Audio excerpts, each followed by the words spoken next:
Absolute Batman issue 13. Scott Snyder writing with Nick Dragota on the art. So obviously we teased Selina at the end of last issue. Thought she was the big entrance.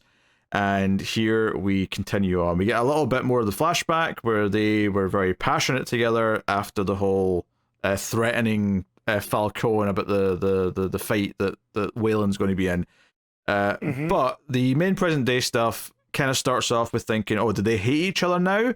And then like 2 pages later, no, they're actually off to have sex in a bedroom somewhere, and it's all very moody with the purples and the inky blacks. It's all, you know, very erotic and all the rest of it. Very, very amorous, and she climbs that boy like a tree.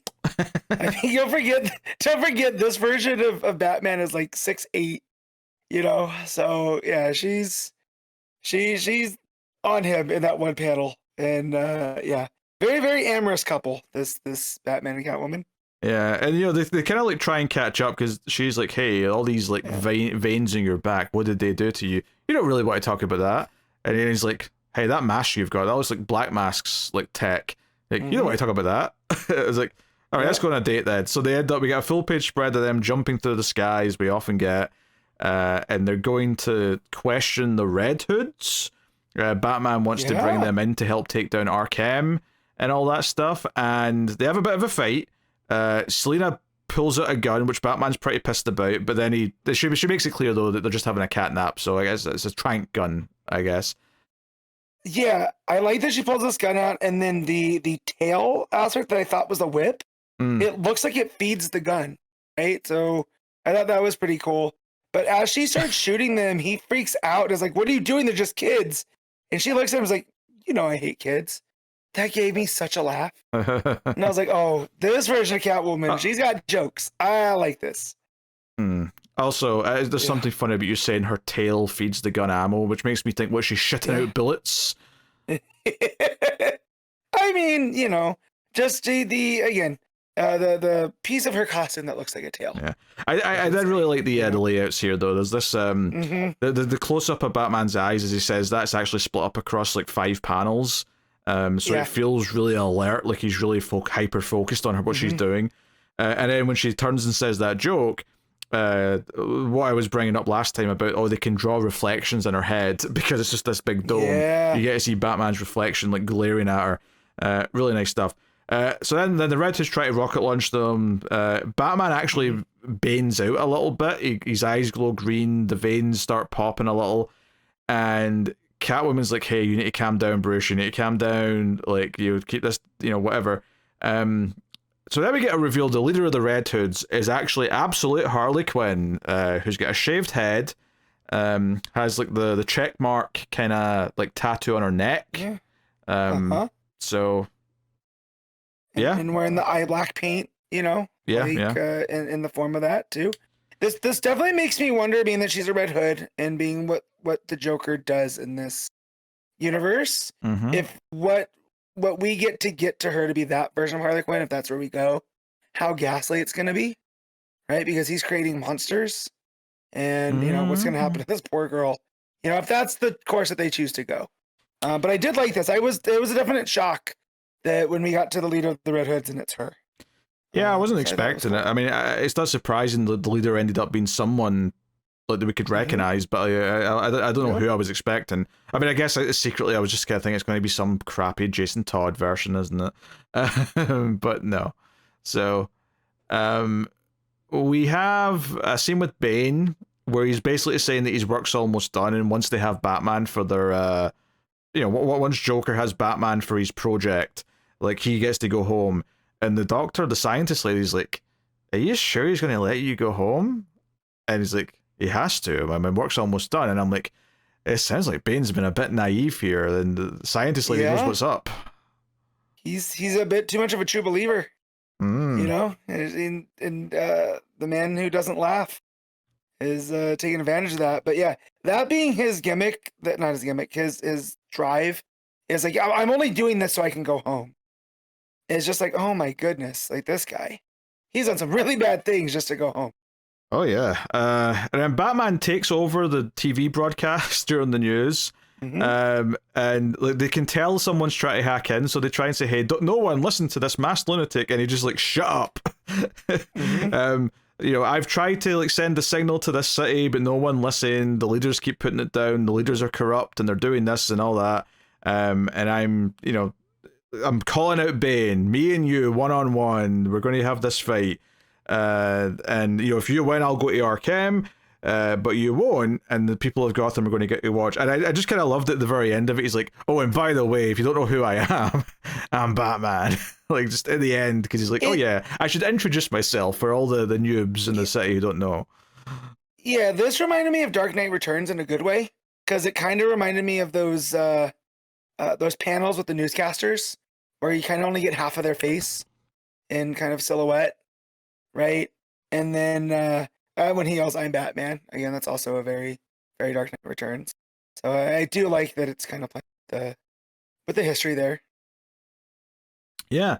And then next flashback is Wayland actually firing Bruce as his trainer, because he, you know, Bruce is like, hey, you know, take the money and go down the 7th, and you get to go buy your new gym, and you know, it's a win-win. You get to do whatever. And he's like, no, I'm playing to win. I'm fighting to win.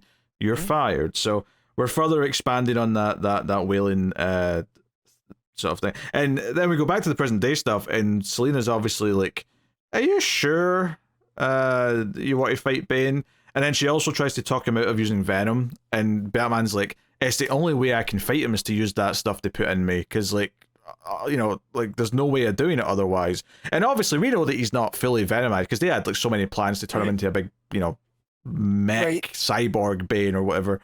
But obviously he's still got some venom in his system. And Catwoman says, it's not the only way. I have people who can help. I can help. And I'm like, oh, who's this we? Like, who's this people you know? I'm curious.